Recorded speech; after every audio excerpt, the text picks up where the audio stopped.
Bonjour et bienvenue à Mini VD Mag. Aujourd'hui on part à la rencontre des réalisateurs du film Bully Bill. C'est parti!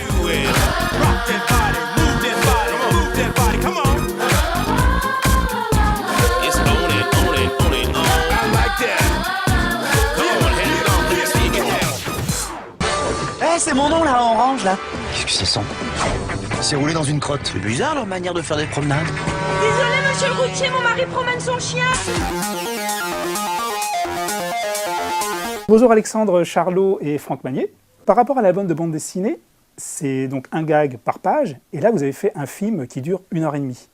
On a eu la chance finalement d'adapter une BD qui n'offre pas d'histoire développée dans ses albums. On s'est amusé à inventer une histoire qui nous parle, ou qui parle aussi aux enfants qu'on était, et qui, on espère, rejoint l'esprit de la BD et l'esprit de Roba au final.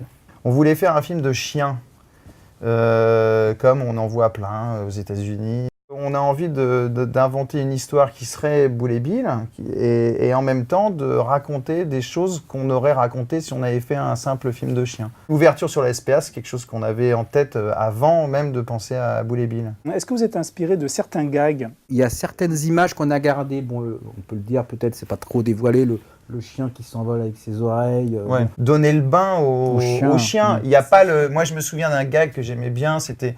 Ils remplissent la baignoire, le chien s'échappe, il part dans la cave, le chien s'accroche au tuyau, il pète le tuyau et résultat il se retrouve, il y a sa d'eau dans le sous-sol et ça devient une baignoire géante. Vers la fin du film, on voit des dessins de Bully Bill. Ouais. Ça a été important pour vous d'intégrer ce passage-là dans le film? On avait envie au fond de nous de rendre hommage au geste. On est la grosse machinerie du cinéma, on est 50 personnes, il y a des caméras, il y a des stars, il y a des vedettes, il y a des acteurs, tout ça c'est énorme. Il y a un type qui s'amène avec son crayon et sa feuille blanche et c'est l'attroupement autour, c'était magnifique quoi. Ah non, ça on n'a pas de chien, je leur ai dit pas de chien à la maison. Et j'ai dû céder.